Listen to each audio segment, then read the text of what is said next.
Position কেজিটি engineer না service system এই দেখো সার্ভিস সিস্টেম এই দেখো আচ্ছা নিয়োগটা তো মনে আছে না কি কি চাইছিল না নিয়োগটা তো অনেক আগে করা হয়েছিল মুভি মনে নাই হঠাৎ কাল দেখতে আচ্ছা সমস্যা নেই মেইনটেনেন্সের কাজ সব জায়গায় এক মোটর টোটর এগুলো ক্যালকুলেশন বুঝেন এম্পিয়ার পাওয়ার বুঝেন বুঝেনটা কি মানে আপনার প্রশ্ন বুঝি নাই মনে করেন আপনাকে ভাইবাতে বললো 25 কিলোওয়াট মোটরের এম্পিয়ার কত নিবে রানিং হলে এটা বলতে পারবেন আপনি 25 কিলোওয়াট এই সূত্র দিয়ে করতে হবে সূত্র বলেন না এটা তো ইনস্ট্যান্ট আইডিয়াল সূত্র এখনই বলেন না শুনুন একটু আই সমান আরে অত গভীরে গেলে তো হবে না ভাই 25 into 1.7 দেন না এভাবে করব তা আপনি তো শর্টকাটে করবেন আপনি কি আপনার খাতাপত্র দিব করার লেগে আইডিয়াল ক্যালকুলেশন করবেন সব সময় যেটা আপনার মনে থাকে না আইডিয়াল হলে তো করা হয় না আমার কথা ঠিক আছে দুলাল ভাই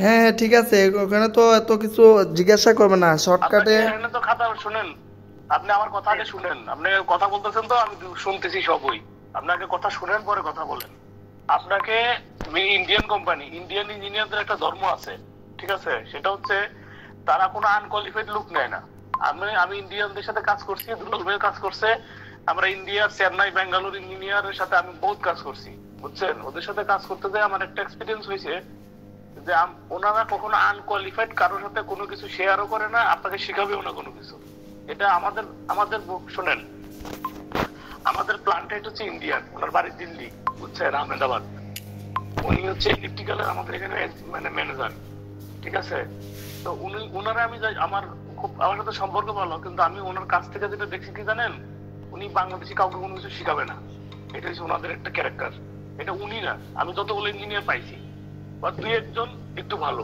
বুঝছেন অনেক সময় উনিও বুঝাই দেয় কিন্তু আপনাকে ওনারা কোনো কিছু ইয়া করবে না একদিকে কিছু শিখাবে না এটা হচ্ছে ইন্ডিয়ানদের একটা নেচার আপনি যত ভালোই বুঝেন যত কিছুই জানেন তো ওখানে যেহেতু ইন্ডিয়ান ম্যানেজমেন্টের কোম্পানি আপনাকে খুব স্কিল ইন্টারভিউ দিতে হবে আর ওরা হয়তো যদি ইন্ডিয়ান লোক থাকে আপনাকে হয়তো হিন্দিতে কোশ্চেন করতে পারে হিন্দি বুঝেন তো মোটামুটি না এটা তো বুঝি কিছু কিছু বুঝেন তাইলে আপনাকে কিছু বেসিক জিজ্ঞেস করবে সেটা হচ্ছে যেমন আমি প্রথম জিজ্ঞেস করলাম যেটা যে 25 কিলোওয়াট মোটরের এম্পিয়ার কত এটা আপনার হিন্দি বলতে পারে আচ্ছা ये बताओ मुझको 25 किलोवाट जो मोटर है ना वो रनिंग करने के बाद एम्पियर कितना निकलता है ঠিক আছে এটা বলতে পারে আপনারে কারণ আপনাকে ইনস্ট্যান্ট ক্যালকুলেশন করতে হবে কি 25 into 1.7 দেখেন কত হয় এটা হচ্ছে এম্পিয়ার ঠিক আছে এখন আপনাকে খাতাপত্র দিয়ে বলবে না √/স্কয়ার এম্পিয়ার ডেল্টা অঙ্ক করে দাও আমারে এগুলো বলবে না ইনস্ট্যান্ট দিতে হবে বুঝছেন এত সময় নেই ওদের কাছে আর দ্বিতীয় কথা হচ্ছে সাব স্টেশন সম্পর্কে আমাদের গ্রুপে অনেক কিছু পোস্ট করা আছে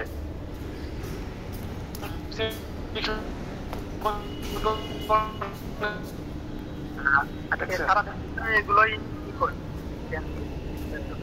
স্টার ডেল্টা তারপর হচ্ছে রিভার্স ফরওয়ার্ড ঠিক আছে আপনার যেহেতু টেক্সটাইলে বেশিরভাগই আপনার 440 ভোল্টেজের কাজ বেশি 440 ফেজ বেশি আর কি 3 ফেজের মোটর তারপর হচ্ছে আপনার স্টার ডেল্টা রিভার্স ফরওয়ার্ড এই জাতীয় মোটর বেশি যেগুলো বড় বড় মোটর এখন তো টেক্সটাইল আরো উন্নত ম্যাক্সিমাম কোম্পানি মানে পিএলসি বেসড প্ল্যান বসায় প্ল্যান ফর কস্টিং কমানোর জন্য তো অনেক জায়গায় আপনার পিএলসি বেসড টেক্সটাইল এখন সব জায়গায় এখন হচ্ছে আর কি আপডেট টেকনোলজি যেটা আর কি আপনার পিএলসি সম্পর্কে ধারণা আছে পিএলসি সম্পর্কে একটু আছে ধারণা মোটামুটি ওয়ারিং কিছুটা পারি করতে ওয়ারিং এনসি কোনটা কি বলেন তো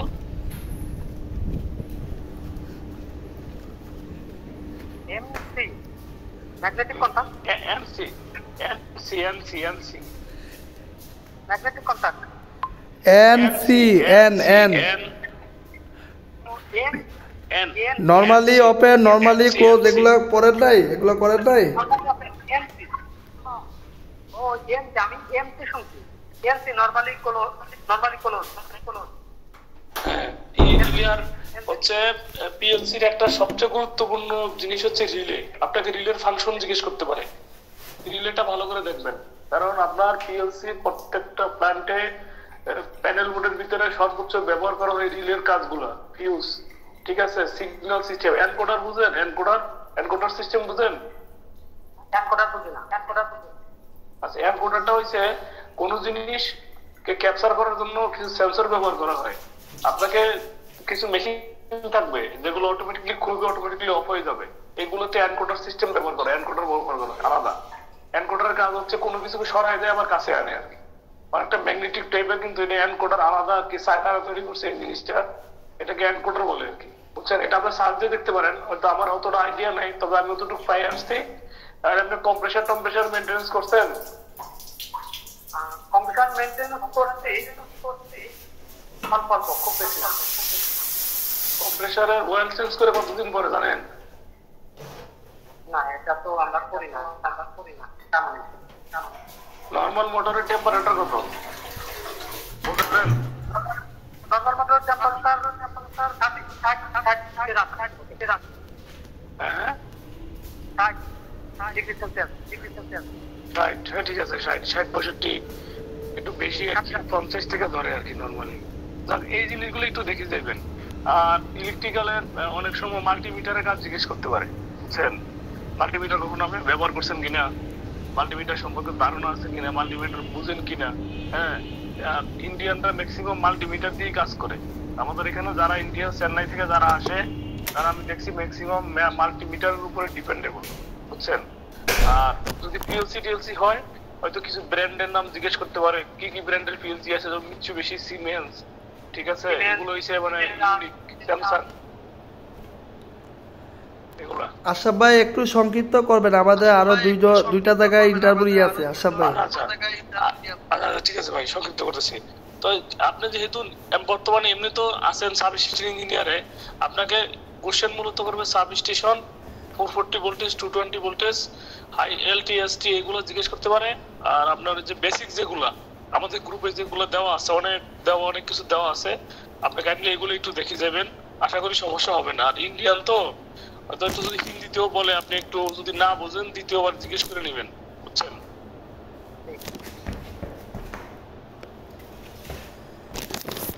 ওকে স্যার। আচ্ছা, আশরাফ ভাই যেগুলা বললো তো মোটামুটি ওগুলাই একটু পড়াশোনা করে যাবেন। আর বর্তমানে একটা ইন্টারভিউ কল পাওয়া কিন্তু অনেক চ্যালেঞ্জিং, তো আমরা একটু প্রিপারেশন নিয়ে যাব। শুরুতে কোম্পানি সম্পর্কে বলা হয়েছে, কোম্পানির প্রোডাক্ট সম্পর্কে, মার্কেট ভ্যালু সম্পর্কে প্রত্যেকটা বিষয় আমরা তুলে ধরার চেষ্টা করেছি। আর অ্যাড্রেসটা আমি দিয়ে দিব, অবশ্যই তো ওরা মেসেজে দিছে। যেহেতু আপনি গাউসিয়া থেকে আসবেন, তো ওইটা আমি ইনশাল্লাহ আপনাকে হেল্প করা হবে। আর আরেকটা বিষয়, যেহেতু ইলেকট্রিক্যালের সাথে সম্পর্কিত, আপনি সাবস্টেশনের যে circuit breaker, magnetic conductor, overload relay, তারপর হচ্ছে আপনার এই যে পিএফআই, এগুলো খুবই গুরুত্বপূর্ণ, এগুলো বেসিক। হ্যাঁ, ইলেকট্রিক্যালে বেসিক এই বিষয়গুলা আপনার নর্মালি সব জায়গায় হয়। তারপর যে আশরাফ ভাই বলো ওয়ারিংয়ের যে বিষয়গুলা, সিঙ্গেল ফেজ, 3 ফেজ যে মোটর, তারপর বাসবার ক্যালকুলেশন, হ্যাঁ, কেবল ক্যালকুলেশন, সার্কিট ব্রেকার ক্যালকুলেশন, এই বিষয়গুলো একটু একদম বেসিক। আর অবশ্যই ট্রান্সফরমার, তো অবশ্যই ট্রান্সফরমার থেকে পড়াশোনা করে যাবেন। ট্রান্সফরমার যে বেসিক যে বিষয়গুলো আছে ওগুলা, যেহেতু আপনি ফিল্ডে আছেন, আশা করি আপনার এত সমস্যা হবে না।